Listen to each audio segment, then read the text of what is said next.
Episode 28 of Uncle Benny. For Oliver's sake.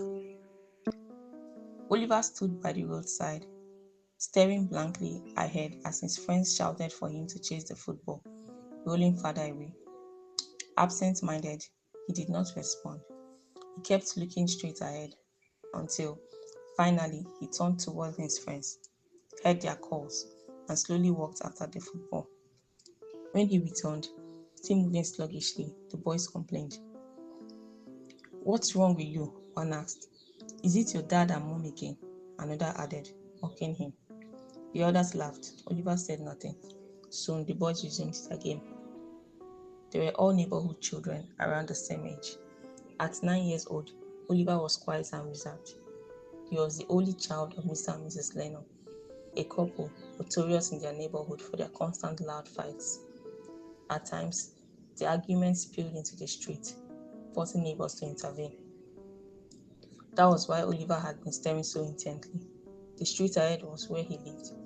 As he went to retrieve the football, he saw his parents shouting at each other, stepping out of their house in anger.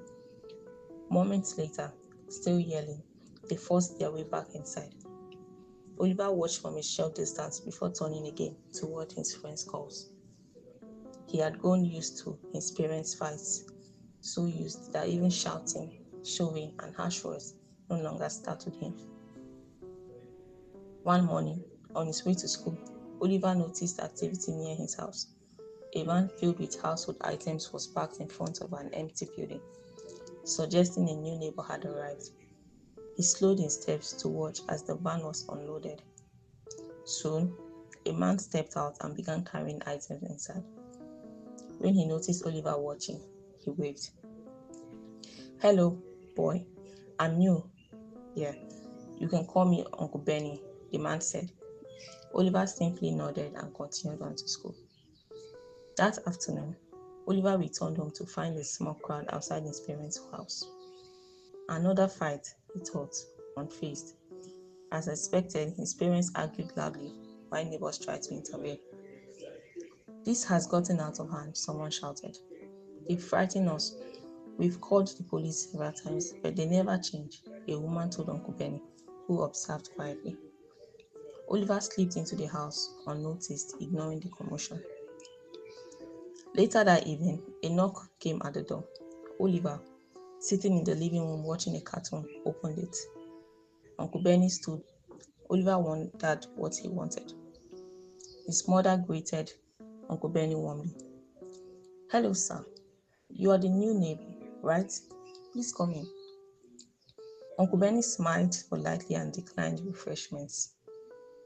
"Where is Mr. Leno?" he asked. "He should be around," Mrs. Leno replied vaguely. Then she added, "I'm sorry, I forgot your name." "My name is Beni," he said calmly. Just then, Mr. Leno walked in and shook Uncle Benny's hand. Mrs. Leno immediately shifted away, discomfort clear. Uncle Benny noticed and glanced at Oliver, who appeared absorbed in his cartoon. "I'll be brief," Uncle Benny said. He stood and gently gestured for the Lenos to step aside. They followed without a word, stopping at a corner where Oliver could watch but not hear. Facing the couple, Uncle Benny spoke firmly. "I know it isn't really my place, but for the sake of that child," Uncle Benny said, pointing at Oliver, "your constant fights must stop. I'm not a marriage counselor, and I won't tell you whether to stay together, but you are hurting him. Either resolve your issues or part ways, but never from your child. Please, help him. If you truly love him, make the right choice." The Lennons exchanged a look, then nodded. "We'll try," Mr. Leno said. "Thank you," Mrs. Leno added quietly. "We haven't been thinking about Oliver enough." Uncle Benny nodded and left. The following week passed without the usual sounds of fighting. Neighbors noticed the calm.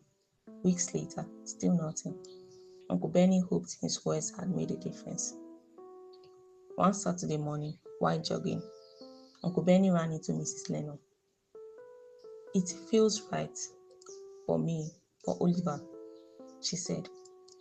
We separated, and I can see the change in Oliver. He's cheerful again. He laughs. He talks more. My husband and I are at peace with our decision. We almost damaged him, but now we've done the right thing. Later that evening, a knock came at Uncle Benny's door. Oliver stood there, holding a packet of cookies. My mom said, "This is for you," he said. Uncle Benny smiled and accepted them. As Oliver skipped away, he thought of that night when he had spoken to the Lenos. Their decision had been influenced by his words, and it had truly made a difference. As Uncle Benny ate the cookies, he felt a wave of relief. Hopefully, the boy would heal, and sometimes that was all that mattered. Keep enjoying the episodes of Uncle Benny at unclebenny.wordpress.com.